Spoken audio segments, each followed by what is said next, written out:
ان حسینوں میں کھو کر تجھ سے ہی غافل ہوا۔ بسم اللہ الرحمن الرحیم۔ ان الحمد للہ نحمده ونستعینه ونستغفره من يهده الله فلا مضل له ومن يضلل فلا هادي له وأشهد أن لا إله إلا الله وحده لا شريك له وأشهد أن سيدنا ونبينا وحبيبنا وشفيعنا وقرة أعيننا محمدا عبده ورسوله صلى الله تبارك وتعالى عليه وعلى آله وأصحابه وأزواجه وذريته وبارك وسلم تسليما كثيرا، أما بعد فأعوذ بالله من الشيطان الرجيم، بسم الله الرحمن الرحيم۔ وما خلقت الجن والإنس إلا ليعبدون ما أريد منهم من رزق وما أريد أن يطعمون إن الله هو الرزاق ذو القوة المتين۔ سبحان ربك رب العزة عما يصفون وسلام على المرسلين والحمد لله رب العالمين۔ اللهم صل على سيدنا محمد وعلى آل سیدنا محمد وبارک وسلم۔ اللہ تعالیٰ نے تمام دنیا میں رہنے والے انسانوں کو اس دنیا میں آخرت کی تیاری کرنے کے لیے بھیجا ہے، اور آخرت کی تیاری جن اسباب سے ہوتی ہے وہ اسباب بھی اللہ نے بتائے ہیں کہ کن کاموں کے کرنے سے آخرت سنورتی ہے اور کن کاموں کے کرنے سے آخرت بگڑتی ہے۔ اچھے اعمال کرنے سے آخرت سنورتی ہے، برے اعمال کرنے سے آخرت بگڑتی ہے۔ انسان اچھے عمل کرتے ہوئے تو سوچتا ہے کہ میری جنت بن رہی ہے، نماز پڑھتے ہیں، کوئی پوچھے بھی کیا پڑھی ہے خام خواہ تم نمازیں پڑھتے رہتے ہو، کہتے ہیں جی جنت ملے گی۔ رمضان کے روزے رکھتے ہیں تو کوئی کہتا بھی کیا ضرورت ہے روزے رکھنے کی، اتنی گرمی پڑ رہی ہے تم روزے رکھتے ہو، کہتے بھی جنت ملے گی۔ عمرے کے لیے جاتے ہیں، حج کے لیے جاتے ہیں، جنت ملے گی۔ لیکن گناہ کرتے ہوئے انسان یہ نہیں سوچتا کہ اس سے جہنم بن رہی ہے، اس سے میری قبر جہنم کی آگ کی بھٹی بن رہی ہے، یہ انسان نہیں سوچتا۔ انسان جیسے نیکی کرتے ہوئے جنت کا استحضار کرتا ہے، ایسے ہی اسے گناہ کرنے سے پہلے بھی جہنم کو سوچنا چاہیے کہ اگر میں نے یہ گناہ کر لیا تو میرے لیے جہنم تیار ہوگی اور مجھے قیامت کی رسوائی اٹھانی پڑے گی، اور میری قبر کو جہنم کی بھٹی بنایا جائے گا، اور مجھے موت کے وقت تکلیف ہوگی، موت کے وقت سختی ہوگی، قبر میں عذاب ہوگا، یہ بھی سوچنا چاہیے۔ اللہ تعالیٰ نے اچھے اعمال اور اس کے نتائج بھی بتائے ہیں، برے اعمال اور اس کے نتائج بھی بتائے ہیں۔ اب جو لوگ ہوش میں ہیں، جن کے ہوش و حواس بحال ہیں، تو وہ ہر وقت اس بات کی فکر میں رہتے ہیں کہ قبر کیسے اچھی ہو، آخرت کیسے اچھی ہو، جہنم سے کیسے بچیں، جنت میں کیسے جائیں۔ وہ ہر وقت اس فکر میں رہتے ہیں، ہر وقت جیسے دنیا دار ہر وقت دنیا کی فکر میں رہتے ہیں۔ آج کل کیا سیزن چل رہا ہے، اس میں کون سی چیز زیادہ بکے گی، لہٰذا اسی کی دکان لگا دی، اسی کا اسٹال لگا دیا، اسی کا کاروبار شروع کر دیا۔ پراپرٹی کے کاروبار میں اچھی اگر آمد ہے تو پراپرٹی میں چلے گئے، کنسٹرکشن میں اچھی ہے تو وہاں چلے گئے، اور کسی اور کاروبار میں کوئی اچھی آمدنی نظر آ رہی ہے تو اس میں چلے گئے۔ دنیا دار ہر وقت یہ سوچتے رہتے ہیں زیادہ کمائی کہاں ہے، زیادہ کمائی کہاں ہے، زیادہ کمائی کہاں ہے۔ وہ زیادہ کمائی کے چکر میں بہت سے لوگ ایسے ہیں جو اپنا پچھلا سرمایہ بھی ڈبو دیتے ہیں۔ جب ان سے پوچھتے ہیں بھئی اللہ کے بندے آپ کا تو اچھا خاصا کام چل رہا تھا، خام خواہ آپ کیوں گئے، کہنے لگے جی مجھے تو بڑے یہاں نفع دکھائے گئے تھے، اور مجھے تو بڑے یہاں رنگ روپ دکھائے گئے تھے، لیکن مجھے تو پتہ ہی نہیں چلا، میرے ساتھ تو فراڈ ہو گیا۔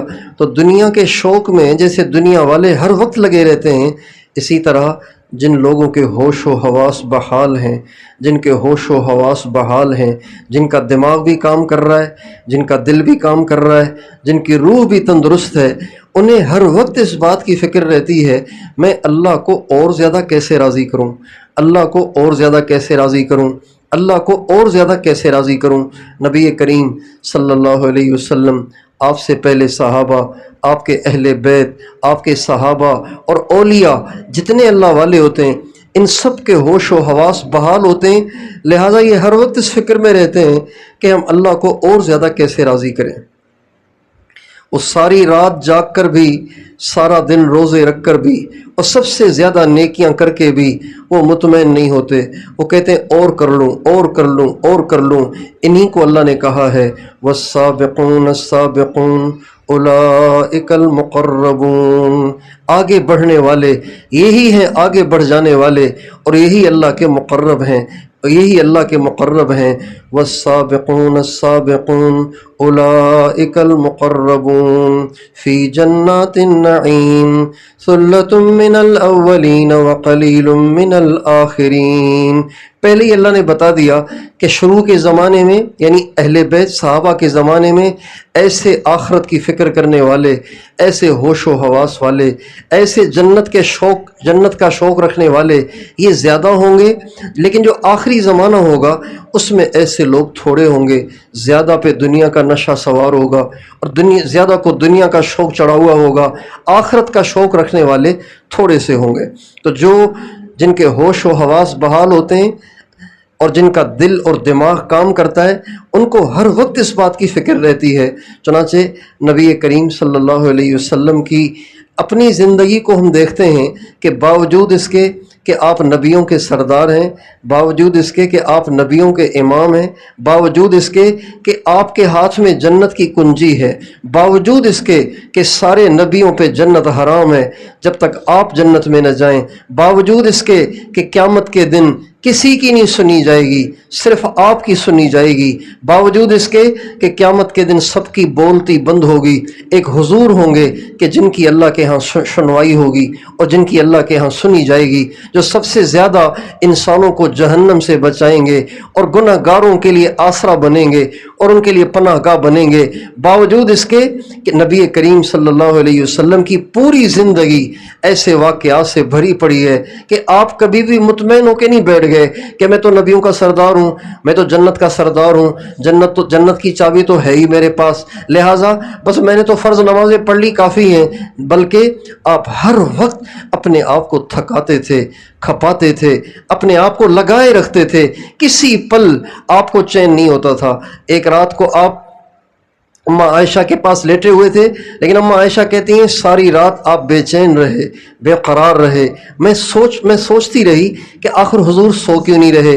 تو اماں عائشہ فرماتی ہیں اسی دوران اچانک اللہ کے نبی نے اپنی ایک ٹانگ کو نیچے اتار دیا چارپائی سے، اور اپنے پیٹ کو چارپائی کی وہ جو لکڑی ہوتی ہے جس کے ساتھ بان کو بنا جاتا ہے اس کے ساتھ چپکا دیا۔ اماں عائشہ فرماتی ہیں اس سے مجھے احساس ہوا کہ نبی کریم صلی اللہ علیہ وسلم کی بے چینی کا سبب آپ کی بھوک کی شدت ہے، بھوک کی وجہ سے آپ کو نیند نہیں آ رہی۔ اماں عائشہ فرماتی ہیں جب حضور کا یہ حال میں نے دیکھا کہ آپ کو بھوک کی وجہ سے نیند نہیں آ رہی تو میں نے کہا یا رسول اللہ آپ اللہ سے روٹی تو مانگ لیں کہ جس سے آپ رات کو میٹھی نیند سو جایا کریں۔ آپ نے فرمایا نہیں عائشہ میں اللہ سے کبھی بھی روٹی نہیں مانگوں گا، ایسے نہ ہو مجھ سے زیادہ تکلیفیں پہلے پیغمبروں پہ آئیں، انہوں نے صبر کیا، میں بھی صبر کروں گا، ایسے نہ ہو کہ میں صبر نہ کروں اور دوسرے انبیاء قیامت کے دن مجھ سے آگے بڑھ جائیں۔ حالانکہ یہ تو طے شدہ ہے کہ آپ دنیا میں سب سے آگے اور آپ آخرت میں سب سے آگے، آپ اللہ کے سب سے زیادہ قریب اور جنت میں سب سے پہلے جانے والے، لیکن اس کے باوجود بھی آپ کے اندر اطمینان نہیں تھا، بلکہ آپ زیادہ سے زیادہ نیکیاں کرنے والے، زیادہ سے زیادہ اعمال کرنے والے اور زیادہ سے زیادہ گناہوں سے بچنے والے تھے۔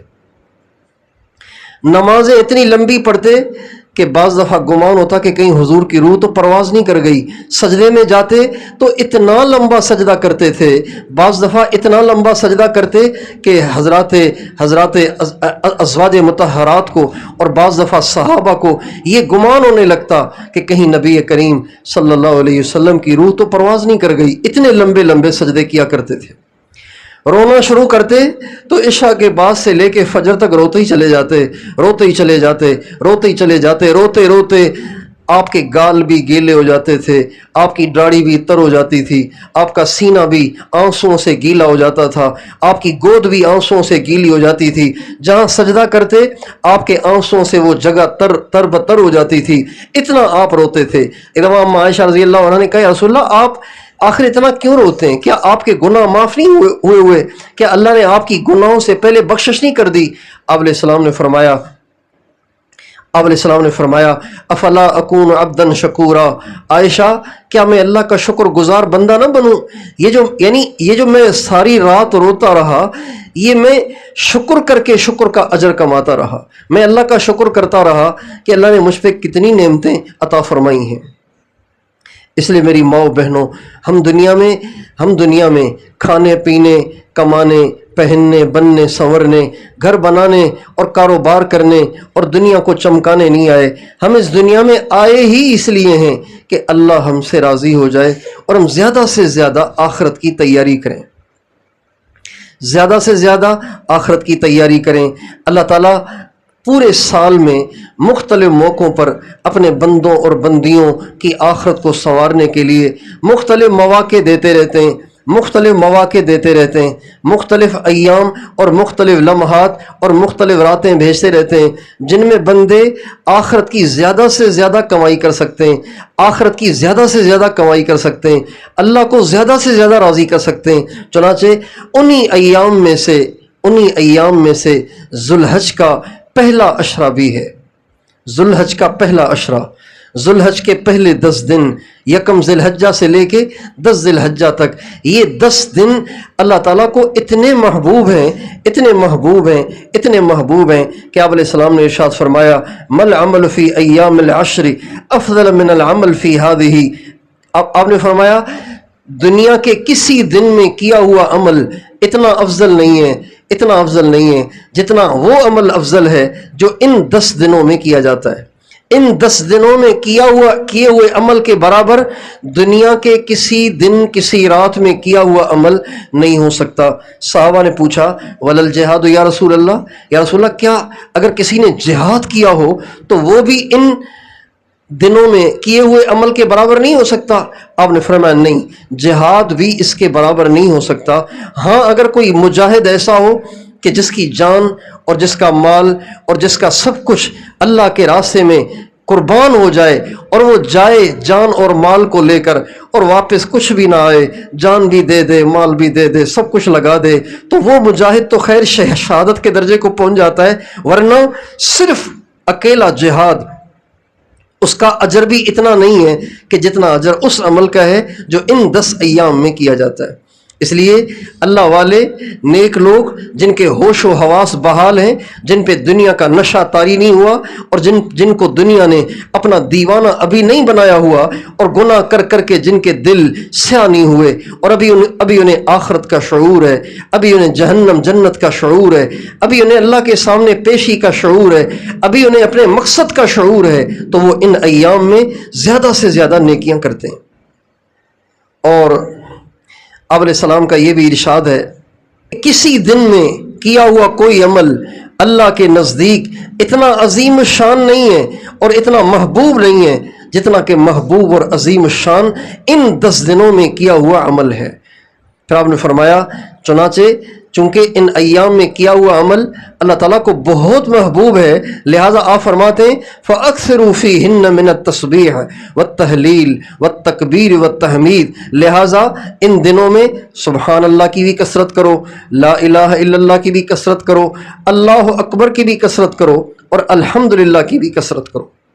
اور ایک روایت میں عجیب بات ہے، ترمذی شریف کی حدیث ہے، عجیب بات ہے، حضرت ابو ہریرہ رضی اللہ تعالیٰ عنہ فرماتے ہیں کہ نبی کریم صلی اللہ علیہ وسلم نے ارشاد فرمایا ما من ایام احب الی اللہ ان یتعبد له فیہا من عشر ذی الحجۃ یعدل صیام کل یوم منها بصیام سنۃ وقیام کل لیلۃ منها بقیام لیلۃ القدر۔ آپ علیہ السلام فرماتے ہیں کہ اللہ پاک کو کوئی عمل اتنا محبوب نہیں ہے کہ جتنا وہ عمل محبوب ہے جو ان ذی الحج کے شروع کے 10 دن میں کیا جائے۔ اس کا ایک دن کا روزہ پورے سال کے روزوں کے برابر ہے۔ یعنی اگر کوئی ذی الحجہ کے 9 دن کا روزہ 9 دن روزہ رکھے، 10ویں دن تو روزہ رکھ نہیں سکتے، اس دن تو شیطان روزہ رکھے گا، وہ تو اللہ کی ضیافت ہے، اس دن تو قربانی کا گوشت کھانا ہے، لیکن جو 9 ذی الحجہ کے 9 دن ہیں ان میں سے ہر دن کا روزہ پورے سال کے روزوں کے برابر ہے۔ یعنی اگر کوئی ذی الحجہ کے شروع کے 9 دن کے روزے رکھے اسے 9 سال کے روزے رکھنے کا اجر ملے گا۔ اللہ اکبر، کتنی بڑی کمائی ہے! 9 سال مسلسل روزہ، 1 مہینہ نہیں، 9 مہینے نہیں، 9 سال کا روزہ، 1 دن کا روزہ 1 سال کے روزے کے برابر، 9 دن کے روزے 9 سالوں کے برابر۔ وقیام کل لیلۃ منہا بقیام لیلۃ القدر، اور ان 10 دنوں کی جو 10 راتیں بنیں گی، ان 10 راتوں میں تہجد پڑھنا، اس کا اجر شب قدر جتنا اجر ہے۔ یعنی ذی الحجہ کے جو شروع کے 10 دن ہیں ان کی جو 10 راتیں ہیں ان میں 10 دفعہ آپ شب قدر کا اجر کما سکتی ہیں۔ یہ ذی الحجہ کے شروع کے 10 دن میں کمائی ہے۔ اور نبی کریم صلی اللہ علیہ وسلم کی خود بھی عادت شریفہ یہ تھی کہ آپ ذی الحجہ کے شروع کے 9 روزے پابندی کے ساتھ رکھا کرتے تھے، شروع کے 9 روزے پابندی کے ساتھ رکھا کرتے تھے۔ اور اما عائشہ رضی اللہ عنہا یہ بھی فرماتی ہیں کہ 9 ذی الحجہ کا جو روزہ ہے، چلو کسی نے 9 روزے نہیں رکھے، 9 کے 9 روزے نہیں رکھے، صرف 9 ذی الحجہ کا روزہ رکھا، اما عائشہ فرماتی ہیں کہ نبی کریم صلی اللہ علیہ وسلم کا ارشاد ہے کہ 9 ذی الحجہ کا روزہ یہ 1000 دن کے روزوں کے برابر ہے۔ 1000 دن کے روزے، یعنی 1000 روزے رکھنے کا اجر ملتا ہے جو 9 ذی الحجہ کو روزہ رکھتا ہے۔ اور آپ علیہ السلام کا یہ بھی ارشاد ہے من حفظ لسانہ وسمعہ وبصرہ یوم عرفہ غفر لہ من عرفۃ الی عرفہ۔ آپ علیہ السلام کا ارشاد ہے جو 9 ذی الحجہ کو اپنی زبان کی حفاظت کرے، اپنے کانوں کی حفاظت کرے، اپنی آنکھ کی حفاظت کرے، زبان سے کوئی ایسا بول نہ بولے جو اللہ کو ناپسند ہو، کان سے کوئی ایسی بات نہ سنے جو اللہ کو ناپسند ہو، آنکھ سے کوئی ایسی چیز نہ دیکھے جو اللہ کو ناپسند ہو۔ 9 ذی الحجہ کو جس نے یہ کیا اللہ تعالیٰ اس کے 1 سال کے گناہ معاف کر دیں گے۔ اور حضرت انس رضی اللہ تعالیٰ عنہ فرماتے ہیں کہ نبی کریم صلی اللہ علیہ وسلم کے زمانے میں کہا جاتا تھا کہ ذی الحجہ کے جو 10 دن ہیں ان 10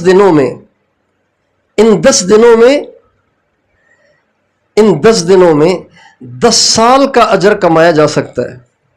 ان 10 دنوں میں 10 سال کا اجر کمایا جا سکتا ہے، اور ہر دن 1000 دن کا اجر کمایا جا سکتا ہے، ہر دن 1000 دن کا اجر کمایا جا سکتا ہے، اور صرف 9 ذی الحجہ کو 10,000 دن کا اجر کمایا جا سکتا ہے۔ اور آپ علیہ السلام کا یہ بھی ارشاد ہے کہ 9 ذی الحجہ کا جو روزہ ہے مجھے اللہ سے امید ہے کہ اس کی برکت سے اللہ تعالیٰ پچھلے سال کے گناہ بھی معاف کرے گا، اور جو سال آئندہ آئے گا اللہ اس کے بھی گناہ معاف کر دے گا۔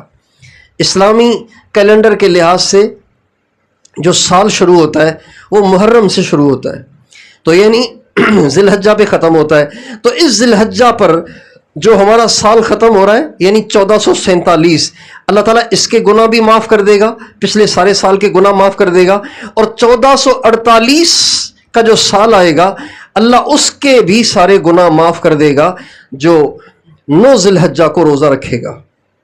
اور 9 ذی الحجہ کو اللہ تعالیٰ سب سے زیادہ لوگوں کو جہنم کی آگ سے نجات عطا فرماتے ہیں۔ جہنم کی آگ سے نجات عطا فرماتے ہیں۔ اور جب 10 ذی الحجہ کا دن آتا ہے تو اس دن میں سب سے زیادہ اللہ کو محبوب جو عمل ہے وہ ہے خون بہانا۔ خون بہانا یعنی جانور کو ذبح کرنا، بکری ذبح کرنا، مینڈھا ذبح کرنا، گائے بھینس ذبح کرنا، اونٹ ذبح کرنا، کوئی بھی ان میں سے جانور ذبح کرنا، یہ عمل اللہ تعالیٰ کو باقی تمام اعمال سے زیادہ محبوب ہے۔ اور ہمارے ہاں عام طور سے مرد تو کسی نہ کسی درجے میں قربانی کرتے ہیں، لیکن عورتیں قربانی نہیں کرتی۔ عورتیں سمجھتی ہیں کہ مرد نے کر لی نا تو سارے گھر کی طرف سے کر لی۔ بھائی مرد کی طرف سے اگر مرد نے کی ہے تو یہ سارے گھر کی طرف سے نہیں ہوتی، اس کی ذات کی طرف سے ہوتی ہے۔ مرد نے کھانا کھا لیا تو کیا عورت نے بھی کھا لیا؟ مرد نے چائے پی لی تو عورت چائے نہیں پیتی؟ مرد کھانا کھاتا ہے عورت کھانا نہیں کھاتی؟ بھی میرے خاوند نے کھانا کھا لیا تو میں نے بھی کھا لیا، اس کا کھانا میرا ہی کھانا ہے۔ اسی طرح جیسے مرد قربانی کرتے ہیں، عورتوں کو بھی قربانی کرنی چاہیے۔ عورتوں کو بھی قربانی کرنی چاہیے۔ جن پہ واجب ہے ان کو تو کرنی ہی چاہیے، جن کے پاس تھوڑا سا سونا، تھوڑی سی چاندی یا پیسے ہیں جس سے وہ قربانی کر سکتی ہیں، جس سے ان پہ قربانی واجب ہوتی ہے۔ مفتیان کرام سے اپنے احوال سنا کے اچھی طرح تحقیق کر لیں کہ آپ پہ قربانی واجب ہے کہ نہیں۔ اگر قربانی واجب ہے پھر تو آپ کو کرنی ہی کرنی ہے۔ اگر آپ کو زیور بیچ کے کرنی پڑے، اگر آپ کو اپنے ہار اور بالیاں اور چوڑیاں توڑ کے کرنی پڑے تو بھی آپ کو قربانی کرنی پڑے گی۔ اور اگر واجب نہیں ہے، اللہ تعالیٰ توفیق دے پھر بھی قربانی کریں۔ کتنے ایسے لوگ ہیں کہ جن پہ قربانی واجب نہیں ہے لیکن وہ قربانی والے ایام میں پھر بھی پیسے تھوڑے اکٹھے کر کے پھر بھی قربانی کرتے ہیں اور اللہ پاک کو دکھاتے ہیں، یا اللہ اپنا خون تو بہانے سے میں رہا، چلو میں جانوری کا خون بہا کے آپ کو راضی کر لوں۔ اپنا خون بہانے سے تو میں رہا، کم از کم جانوری کا خون بہا کے آپ کو راضی کر لوں۔ اس لیے ہمیں قربانی ذوق شوق سے کرنی چاہیے۔ ہر گھر کے فرد کی طرف سے الگ قربانی ہوتی ہے، ایک فرد کی قربانی سب کی طرف سے کافی نہیں ہوتی۔ اور پھر اللہ تعالیٰ کسی کو توفیق دے تو وہ اپنی طرف سے بھی کرے اور نبی کریم صلی اللہ علیہ وسلم کی طرف سے بھی کرے۔ ایسے بہت لوگ ہیں کہ جن پہ قربانی واجب نہیں ہے لیکن وہ اپنے نبی کی محبت میں، اپنے نبی کے ساتھ وفاداری کا ثبوت دینے کے لیے سارا سال تھوڑے پیسے اکٹھے کرتے ہیں، اور قربانی کے ایام میں خود قربانی واجب نہیں ہوئی لیکن اللہ کے نبی کی طرف سے قربانی کرتے ہیں اور اللہ کے نبی سے وفاداری کا مظاہرہ کرتے ہیں۔ اس لیے کہ نبی کریم صلی اللہ علیہ وسلم بھی جب قربانی کرتے تھے تو ایک قربانی اپنی امت کی طرف سے بھی کرتے تھے۔ تو ہمارے نبی کو ہماری طرف سے قربانی کرنے کی کیا ضرورت تھی؟ لیکن ہمارے نبی اپنی محبت کا اور وفاداری کا اور شفقت کا ثبوت دینے کے لیے، مظاہرہ کرنے کے لیے اپنی امت کی طرف سے قربانی کیا کرتے تھے۔ اور یہ قربانی قیامت تک کے انسانوں کی طرف سے ہوا کرتی تھی۔ جو لوگ ابھی دنیا میں آئے نہیں ہیں، ہمارے پوتے پڑپوتے، ان کے پوتے اور ان کے پوتے اور قیامت تک کے انسان، ان سب کی طرف سے ہمارے نبی نے پہلے ہی قربانی کی ہوئی ہے۔ تو ہمیں بھی چاہیے کہ ہم اپنے نبی کی طرف سے قربانی کریں۔ جن کی مائیں دنیا سے چلی گئیں ان کو چاہیے، اللہ نے اگر توفیق دی ہوئی ہے، استعداد دی ہوئی ہے تو اپنی ماں کی طرف سے بھی کریں۔ باپ گئے ہوئے باپ کی طرف سے بھی کریں۔ اللہ توفیق دے، اللہ کسی کو توفیق دے تو اہل بیت کی طرف سے بھی قربانی کریں، اللہ کے نبی کے صحابہ کی طرف سے بھی قربانی کریں، اور جو ہمارے مشائخ ہیں، جو ہمارے بزرگ ہیں، جو ہمارے اکابر ہیں، ان کی طرف سے بھی قربانی کی جائے، ان کی طرف سے بھی قربانی کی جائے۔ جب آپ اللہ کے نبی کی طرف سے قربانی کریں گی، اہل بیت اور صحابہ کی طرف سے قربانی کریں گی، آپ اپنے مشائخ کی طرف سے قربانی کریں گی، حضور کو جب پتہ چلے گا کہ میری کسی امتن نے میری طرف سے بکری ذبح کی ہے یا گائے میں ایک حصہ میری طرف سے لیا ہے، بتائیے حضور کو کتنی خوشی ہوگی، اہل بیت کو کتنی خوشی ہوگی، امام حسین کو کتنی خوشی ہوگی، امام حسن کو کتنی خوشی ہوگی، ازواج مطہرات کو، ہمارے نبی کی بیٹیوں کو کتنی خوشی ہوگی جب آپ کی قربانی ان کے پاس پہنچے گی، حضرات صحابہ کو کتنی خوشی ہوگی، اور جو ہمارے بزرگ دنیا سے چلے گئے ان کی طرف سے اگر ہم نے قربانی کی تو ان کی روحوں کو کتنی خوشی ہوگی۔ اس لیے اللہ تعالیٰ توفیق دے تو اپنی طرف سے بھی قربانی کریں اور ان مقدس ہستیوں کی طرف سے بھی قربانی کرنے کی کوشش کرنی چاہیے۔ اور جس طرح ان ایام میں نیکی کرنے پر اجر بہت زیادہ ہے، ان ایام میں برائی کرنا بھی عام ایام کی بنسبت زیادہ شدید ہو جاتی ہے۔ اس لیے ان ایام میں ہمیں بہت احتیاط کرنی چاہیے، کہیں ہمارے گھر میں میوزک نہ بجے، کہیں ہمارے گھر میں غیبت نہ ہو، کہیں ہمارے گھر میں نماز میں سستی نہ ہو، تلاوت میں سستی نہ ہو، اعمال میں سستی نہ ہو، کوئی ہم سے گناہ کوئی برائی نہ ہو، اور بد نگاہی نہ ہو، بد زبانی نہ ہو، کوئی ہم سے ایسا عمل نہ ہو کہ جس سے اللہ ناراض ہوتا ہے۔ اس لیے کہ اگر ان ایام میں ہم سے کوئی برائی ہو گئی تو میری بہنوں وہ برائی بھی بڑی شدید ہوگی، وہ برائی بھی بڑی شدید ہوگی۔ اور اپنے گھروں میں اپنے خاندانوں میں اپنے رشتہ داروں میں اس کا ہم ماحول بنائیں، اس کا ماحول بنائیں کہ بھئی یہ 10 دن تو آخرت بنانے کے 10 دن ہیں، یہ 10 دن تو اللہ کو راضی کرنے کے 10 دن ہیں، یہ 10 راتیں تو آخرت کو بنانے کی راتیں ہیں۔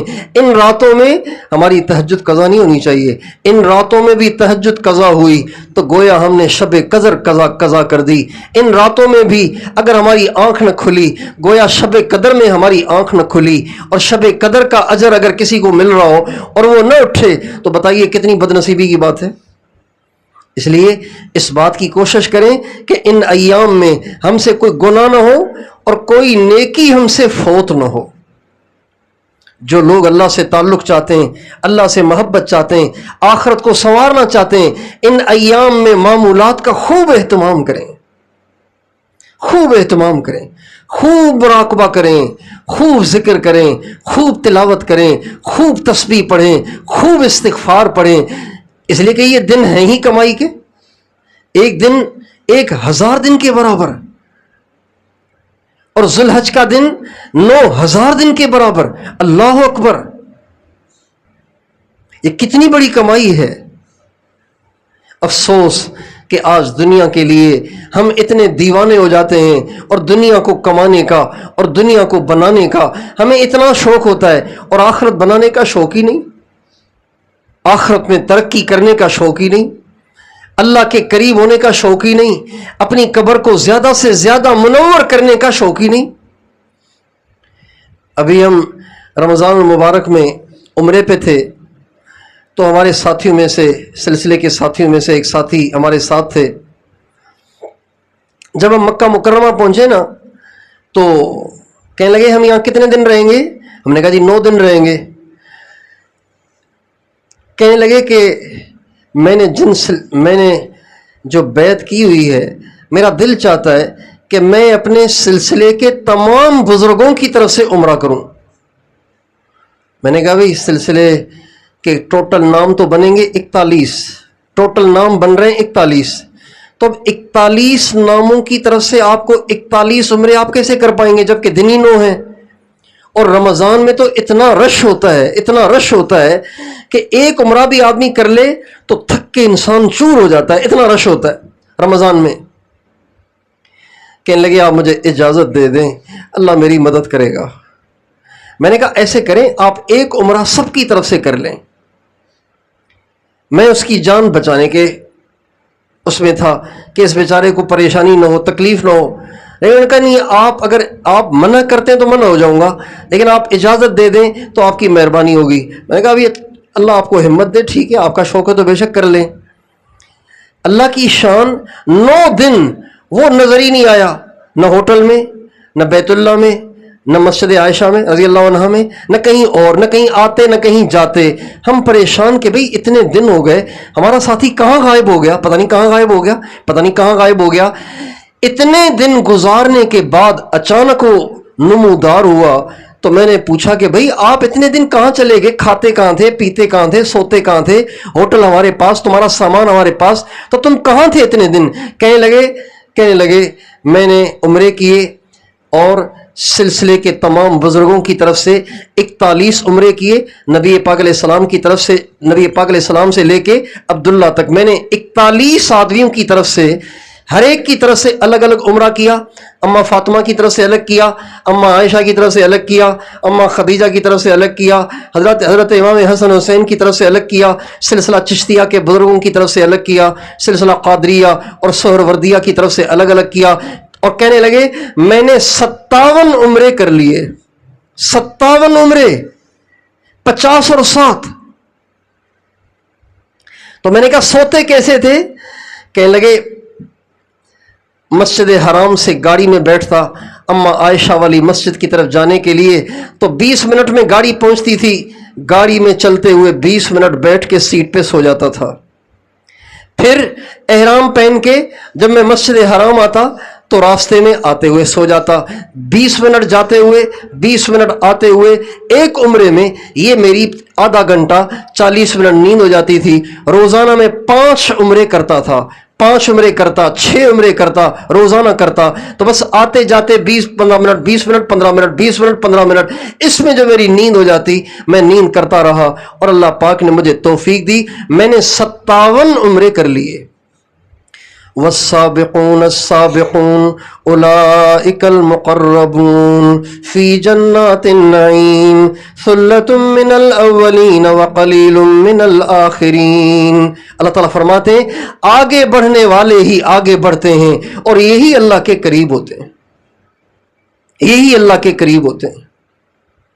ہمیں تو دنیا کی محبت نے بیکار کر دیا ہے, دنیا کی محبت نے ہمیں بیکار کر دیا ہے, دنیا کی محبت نے ہمیں دین سے بیکار کر دیا ہے. اس لیے اللہ تعالیٰ سے اس کی دعا کرنی چاہیے, یا اللہ مجھے اس کی توفیق دے کہ میں تجھے راضی کرنے کے لیے ہر وقت اپنی تمام صلاحیتوں کو بروئے کار لاتا رہوں اور لاتی رہوں.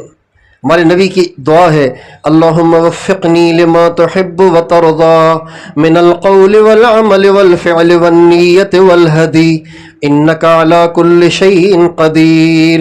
اے اللہ مجھے توفیق دے اس کی جس کو تو پسند کرتا ہے اور جو تجھے محبوب ہے اور جس سے تو راضی ہوتا ہے, چاہے وہ قول ہو, چاہے وہ عمل ہو, چاہے وہ نیت ہو, چاہے وہ طریقہ ہو. مجھے اس کی توفیق دے جس سے تو راضی ہوتا ہے. میں وہ باتیں کروں جس سے تو راضی ہوتا ہے, میں وہ اعمال کروں جس سے تو راضی ہوتا ہے, میں وہ جذبات رکھوں جس سے تو راضی ہوتا ہے, میں اس طریقے سے کام کروں جس سے تو راضی ہوتا ہے. اللہ یہ جذبہ ہمیں دے دے, اس کی فکر ہر وقت لگی رہے.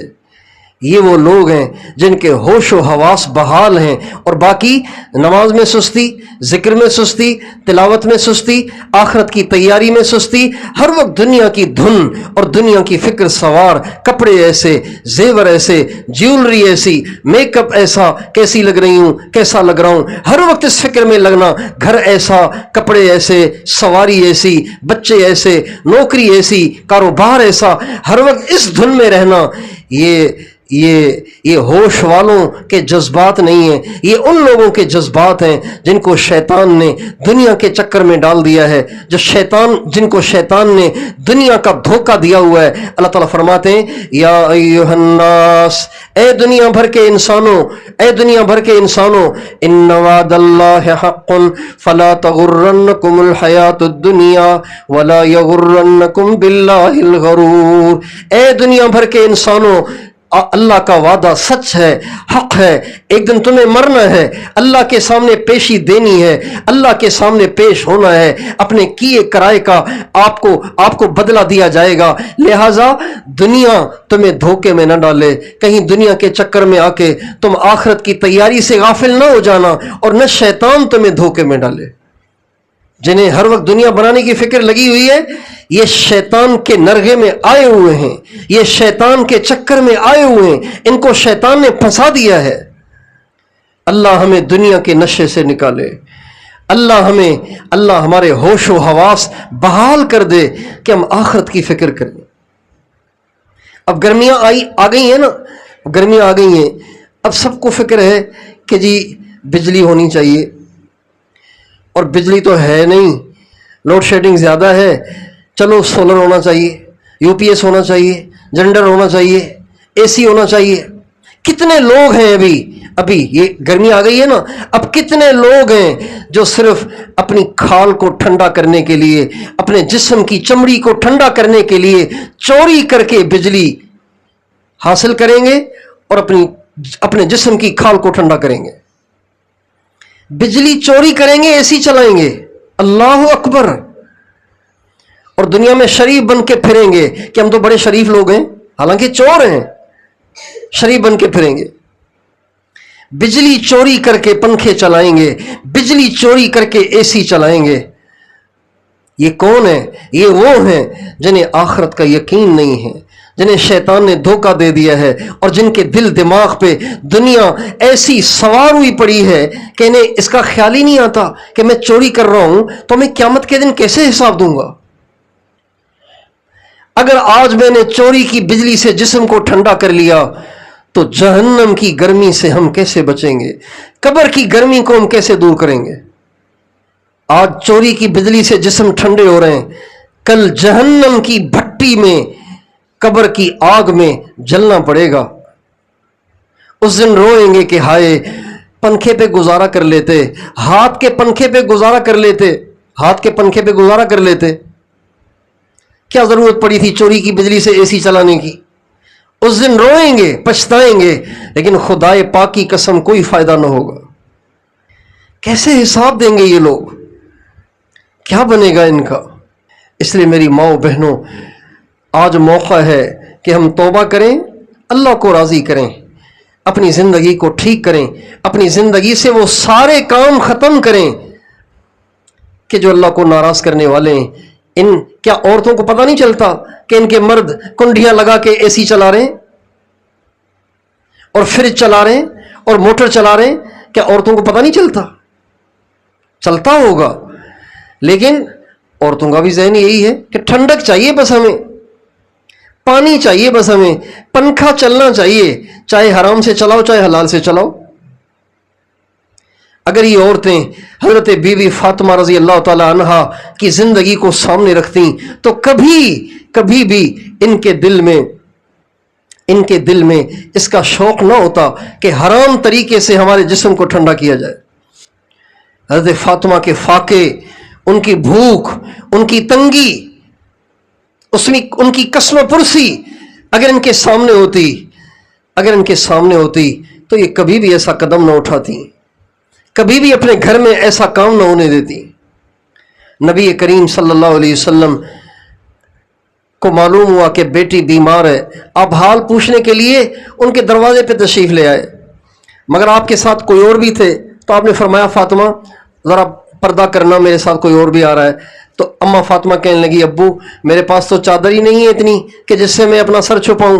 آپ علیہ السلام نے اپنے کندھے سے چادر اتار کے دی، حضرت اماں فاطمہ نے اپنے سر پہ وہ کپڑا ڈالا اور پردہ کیا، اس کے بعد آپ داخل ہوئے۔ جب آپ اندر داخل ہوئے اور آپ نے اپنی بیٹی کو دیکھا تو آپ کی بیٹی کو دیکھ کے آپ کے چھکے چھوٹ گئے اور آپ بیٹی سے لپٹ کے رونے لگے اور پوچھا بیٹی یہ تمہیں کیا ہو گیا؟ کہنے لگی ابو پہلے صرف فاقے تھے، اب بیماری بھی ہے، اب فاقوں بیماریوں نے مل کے میرا یہ حال کر دیا ہے۔ بھوک بھی ہو، پھر بیماری بھی ہو، فاقہ بھی ہو، پھر بیماری بھی ہو، تو انسان کتنا کمزور ہو جائے گا۔ فاقہ کیوں ہے؟ گھر میں کھانے کے لیے کچھ ہے ہی نہیں، لیکن حرام راستے کی طرف نہیں جا رہے، فاقے اٹھا رہے ہیں، بھوک برداشت کر رہے ہیں، تنگی برداشت کر رہے ہیں۔ اتنی چادر نہیں ہے حضرت بی بی فاطمہ کے پاس کہ اپنے چہرے کو چھپا سکیں۔ اگر آج کی عورت کے سامنے حضرت فاطمہ کی یہ تنگ دستی والی زندگی ہوتی، اگر وہ اس شوق میں ہوتی کہ مجھے بھی قیامت کے دن اپنا حشر ان کے ساتھ کروانا ہے، ان کے قدموں میں مجھے جگہ لینی ہے، تو بتائیے کیا وہ حرام راستے کی طرف جا سکتی تھی؟ اس لیے ہم توبہ کریں، اللہ پاک کے سامنے جھکیں، پچھلی زندگی پہ توبہ کر کے نیکی کی زندگی گزارنے کی نیت کریں اور ان ایام کو قیمتی بنائیں، زیادہ سے زیادہ اس میں نیکیاں کریں، گناہوں سے بچیں، خود بھی بچیں، اپنے بچوں کو بھی بچائیں، اپنے مردوں کو بھی سمجھائیں۔ ان 10 ایام میں، ذی الحجہ کے جو 10 دن ہیں، اس میں گھروں میں ایسا نظام بنائیں کہ رات کو، چونکہ گرمی کا موسم چل رہا ہے نا، راتیں چھوٹی ہیں، عشاء کے بعد اپنے گھروں میں جلدی سونے کا ماحول بنائیں تاکہ تہجد میں اٹھیں، اور اپنے مردوں کو بھی کہیں، بچوں کو بھی کہیں کہ ان ایام میں تہجد پڑھنے والے کو شب قدر کا اجر ملے گا۔ رمضان میں تو ہم جا کے پورا عشرہ جاگتے ہیں صرف شب قدر پانے کے شوق میں، تو ابھی تو اللہ نے ہمیں یقینی طور پر ہر رات میں شب قدر دے دی ہے، اور ایک شب قدر کا اجر 1000 مہینوں سے زیادہ ہے، 1000 مہینوں کی عبادت سے زیادہ ہے۔ کتنی بڑی کمائی ہے یہ۔ اپنے گھروں میں یہ ماحول بنائیں، رات کو جلدی سونا، صبح کو جلدی اٹھنا، کم از کم ان 10 ایام کی راتوں میں، ان ذی الحج کے پہلے عشرے کی راتوں میں تہجد خود بھی پڑھیں، مرد بھی پڑھیں، عورتیں بھی پڑھیں، بچوں کو بھی اٹھائیں۔ بے شک 4 رکعت پڑھ کے پھر سو جائیں، 6 رکعت پڑھ کے سو جائیں، 8 رکعت پڑھ کے سو جائیں، یا اٹھیں ہی فجر سے تھوڑی دیر پہلے جب تہجد کا ٹائم ختم ہوتا ہے۔ آج کل یہاں 4:15 بجے تقریباً ختم ہو رہا ہے، تو 3:45 بجے اٹھ جائیں اور اٹھ کے تہجد پڑھیں۔ 4:45 نہیں تو 4 بجے بھی اٹھ جائیں نا، 2 منٹ میں وضو کریں اور 4 رکعت، 6 رکعت، 8 رکعت 8-10 منٹ میں پڑھ لیں، تو آپ کو شب قدر کا اجر مل گیا۔ اور اس کے بعد فجر پڑھ لیں، جو ہی فجر کا ٹائم داخل ہو جائے تو۔ عورتوں کو مسجد تو جانا نہیں ہوتا، وہ تو گھر میں، انہوں نے تو گھر میں ہی پڑھنی ہے، لہذا ٹائم داخل ہوتا ہی فجر پڑھ لیں، پھر بے شک آرام کر لیں۔ اللہ تعالی ہم سب کو توفیق دے، ان ایام میں کمائی کرنے کی توفیق دے اور ضائع کرنے سے بچائے، اور پچھلی زندگی پہ توبہ کر کے اللہ کو راضی کرنے کی نیت کر لیں۔ آج تک جتنے گناہ ہو گئے ان سب سے توبہ کر لیں۔ جب انسان سچی توبہ کر لیتا ہے، اللہ تعالیٰ اس کے سارے گناہوں کو معاف کر دیتا ہے۔ اللہ بڑا مہربان ہے، ماؤں سے زیادہ مہربان ہے۔ جب ایک دفعہ بندی اور بندہ اللہ کے سامنے جھکتے ہیں اور پچھلی زندگی کی معافی چاہتے ہیں، اللہ تعالیٰ ایک دفعہ کہنے پہ زندگی کے سارے گناہوں کو معاف کر دیتے ہیں۔ اللہ تعالیٰ سے دعا ہے کہ وہ مجھے، آپ کو، ہم سب کو، اور جو جہاں بیٹھا سن رہا ہے، جو جہاں بیٹھی سن رہی ہے، اور پوری دنیا کے مسلمانوں کو آخرت کی فکر دے دے اور دنیا کی محبت سے نجات دے دے اور آخرت کی تیاری کرنے کی توفیق عطا فرمائے۔ وآخر دعوانا ان الحمد للہ رب العالمین۔